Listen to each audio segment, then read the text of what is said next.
Nature Mantra BP sugar thyroid reversal Nature మంత్రతో సాధ్యం.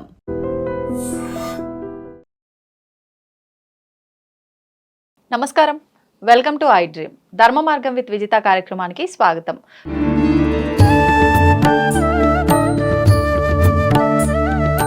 ప్రస్తుతం మనతో పాటు ఉన్నారు ప్రముఖ ఆధ్యాత్మికవేత్త దత్తాత్రేయ మరియు గణపతి ఉపాసకులు మురళీధర్ శర్మ గారు. ఇప్పుడు వారితో మాట్లాడి మరిన్ని విషయాలు తెలుసుకుందాం. నమస్కారం అండి. మహాదేవ శ్రీమాత్రే నమః. గురుగారు, మనకు ఈ కార్తీక మాసంలో వచ్చే ఏకాదశి నవంబర్ 1వ తారీఖున రాబోతోంది. మనకు ప్రతిసారి వచ్చే ఏకాదశి ఒక్కొక్క పేరుతో ఒక్కొక్క విశేషంతో మనం జరుపుకుంటూ ఉంటాము. ముఖ్యంగా ఏకాదశి అంటే ఉపవాసం. మరి ఈసారి వచ్చే ఈ ఏకాదశి ఏ పేరుతో రాబోతుంది, దాని యొక్క విశిష్టత ఏంటి, ఆ రోజు మనం ఆచరించాల్సిన విధి విధానాలు ఏంటో తెలియజేయండి. తప్పకుండా. మనకు ఉండేటువంటివి 12 మాసాలు. 12 మాసాలలో కూడా నెలలో సుమారుగా 2 ఏకాదశులు అనుకున్నా కూడా 24 ఏకాదశులు అనేటువంటివి ప్రతిదీ కూడా మనకు విష్ణుమూర్తికి ఎంతో ప్రీతి. ఇందులో ముఖ్యంగా 2 ఏకాదశులలో ఒకటి వచ్చేసి మనకు ఆషాఢంలో వచ్చేటువంటి ఏకాదశి, ఈ యొక్క కార్తీక మాసంలో వచ్చేటువంటి ఏకాదశి. అప్పుడు ఆ ఆషాఢంలో వచ్చినటువంటి ఏకాదశి ఏమిటంటే శయన ఏకాదశి, అంటే విష్ణుమూర్తి పవలింపు అనేటువంటి ఏకాదశిగా యోగ నిద్రలోకి వెళ్ళేటువంటి క్రమము. ఇప్పుడు ఈ కార్తీక మాసంలో వచ్చేటువంటి ఏదైతే ఏకాదశి మనకు ప్రభోధిని ఏకాదశిగా పిలువబడేటువంటి ఏకాదశి శనివారం రావడము ఎంతో విశేషము.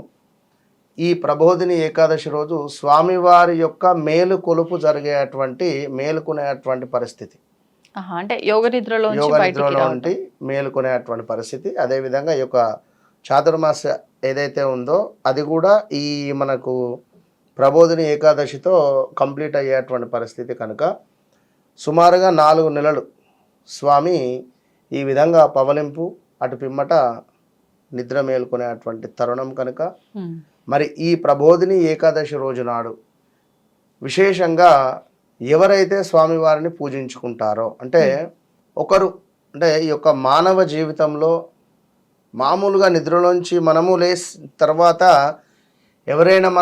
మనల్ని ఎవరైనా పొగిడితేనే ఏదో ఒక రకమైనటువంటి ఒక ఫీల్లోకి మనం వెళ్తాం.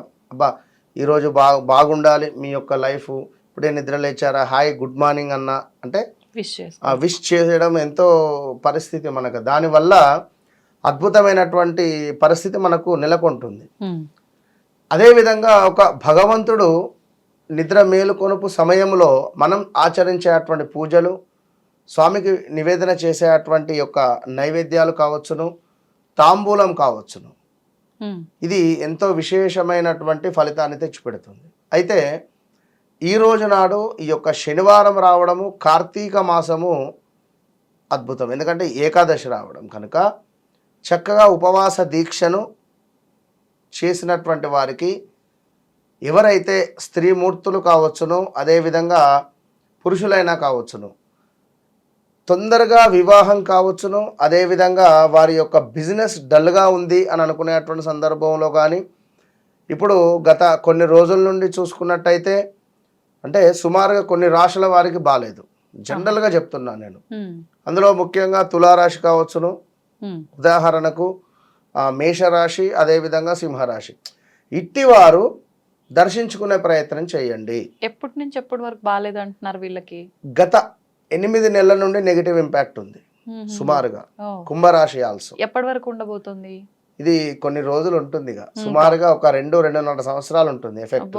అందులో ముఖ్యంగా ఏ అక్షరము అంటే ఏ, అదేవిధంగా ఎల్, ఎం, ఆర్ రిలేటెడ్, ఎస్తో మొదలయ్యేటువంటి పేర్లు వీరికి కొంత ఇబ్బందికరంగానే ఉండబోతూ ఉన్నది. కొంత జాగ్రత్తగా ఉండండి.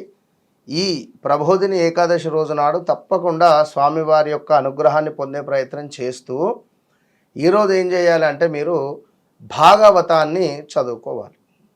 కేవలం అంటే దేవాలయం లేదు మాకు అందుబాటులో, లేదా మేము వెళ్ళలేని పరిస్థితిలో ఉన్నాము, లేదా ఇంకా మరొకటి అనుకొని కొన్ని కారణాలు ఉండేటువంటి వారు భాగవతాన్ని ఈరోజు నాడు సుమారు మీ ఇష్టం ఒక 1 అవర్ టైం పెట్టుకుంటారో, హాఫ్ అన్ అవర్, మీ సమయము, మీ పనే, మీ వర్కే మొదటి దైవము, అది కాదు అనేటువంటి అదేమిటి ప్రసక్తి లేదు. బట్ సమయాన్ని కొంత తీసుకొని ఇది రోజు చాలా అద్భుతమైనటువంటి రోజు కనుక మీరు ఒక దీపారాధన చేసి తులసి చెట్టు వద్ద దీపారాధన చేసి రావి చెట్టు వద్దకు వెళ్ళి ఆ రావి ఆకులపై కొంత శర్కర ఉంటుంది, మనకు షుగర్ రిలేటెడ్, ఈ శర్కరను ఆ యొక్క రావి ఆకులపై చల్లండి. చక్కగా కూడా రావి ఆకులపై చల్లేసి ఒక 4 అగరబత్తులను ఆ యొక్క చెట్టు మొదట్లో పెట్టి దీపారాధన చేసి సుమారుగా ఒక 11 ప్రదక్షిణాలు చేసి కుదిరితే చెట్టు కింద కూర్చొని చదవండి భాగవతం, లేదా విష్ణు సహస్రనామాలైనా కూర్చొని చదవండి. ఈ రోజు నాడు మీరు చేసినటువంటి పూజలకు నిజంగా స్వామివారి యొక్క మేలుకొలుపు తరుణంలో మీరు తప్పకుండా చేసినటువంటి పూజలు ఎంతో ఉపయోగపడతాయి. ఇప్పుడు ఈ రావి చెట్టు విశేషం చేయడం వల్ల కలిగే ఫలితం ఏంటండి? సకల పాప నివృత్తి. ఎవరైనా రావి చెట్టు అంటేనే మనకు విష్ణుమూర్తిగా కొలుచుకునేటువంటి పరిస్థితి. ఇంట్లో మనము పూజించే పరిస్థితి లేదు, లేదా మనకు ఆ యొక్క విష్ణు ఆలయాలు లేవు, ఎక్కడో మనకు రావి చెట్టు ఉంది, రావి చెట్టును కొలవండి. అది అదేవిధంగా ఇవేవీ లేవు అనుకున్నా కూడా మీరు విష్ణు సహస్రనామాలు లేదా భాగవతం చదివినటువంటి వారికి ఈ రోజు నాడు తప్పకుండా విశేషమైనటువంటి ఫలితం ఉంటుంది. అది శనివారము.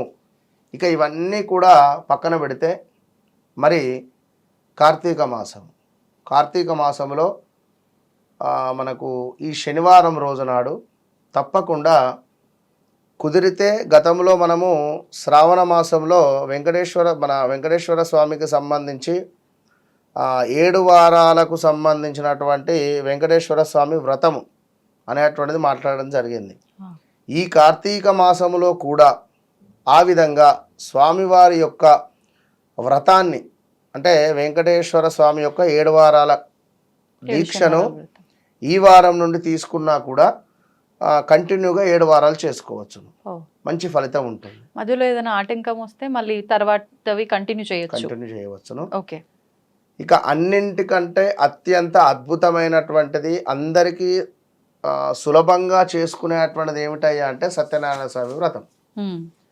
ఈ రోజు నాడు సత్యనారాయణ స్వామి వ్రతాన్ని కుదిరితే ఏదైనా ఉసిరి చెట్టు కింద కావచ్చును, లేదా మనకు ఏదైనా అరటి చెట్టు ఒకవేళ అందుబాటులో ఉన్నా, లేదా అరటి కొమ్మలను చక్కగా అలంకరింపజేసుకొని అయినా కూడా మీరు ఈ యొక్క సత్యనారాయణ స్వామి యొక్క వ్రతాన్ని ఆచరించండి. వ్రతాన్ని ఆచరించలేని వారు కూడా ఆ కథను చదివినా మంచి ఫలితం ఉంటుంది. ఇన్ని ఉన్నవి, ఎన్ని అందుబాటులో అంటే ఇది మాత్రమే చేయాలి, ఇది మాత్రమే చేయకూడదు అనేటువంటిది ఏది లేదు. ముందు మన మనసే మొట్టమొదటి అందమైనటువంటి దేవాలయం కనుక మన మనసుకి ఇది అనిపించింది, ఇది చేయండి, నేను ఇది చేస్తే నాకు ఇది అవుతుంది, ఇది చేస్తేనే ఇది అవుతుంది అనేటువంటిది కాదు. ఎందుకంటే మనకు సుఖంగా ఉన్నాం అంటే అద్భుతమైనటువంటి పనులు అవుతున్నాయి, చాలా మంచి జరుగుతూ ఉంది అనుకున్నట్టయితే మనం చేసుకున్నటువంటి పుణ్యం పోతుంది అని మనం అర్థం చేసుకోవాల్సింది లేదు.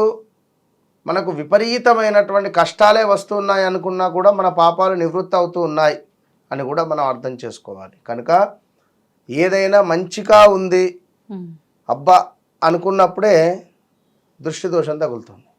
కనుక ఆ సమయంలోనే మనం ఇవన్నీ చేసుకుంటూ ఉండాలి. ప్రతి సెకండు, ప్రతి నిమిషము, ప్రతిరోజు భగవంతుని యొక్క నామస్మరణతో ముందుకు వెళ్ళేటువంటి వారికి ఎలాంటి ఇబ్బందులు ఉండవు. అట్లా. ధన్యవాదాలండి. మహాదేవ.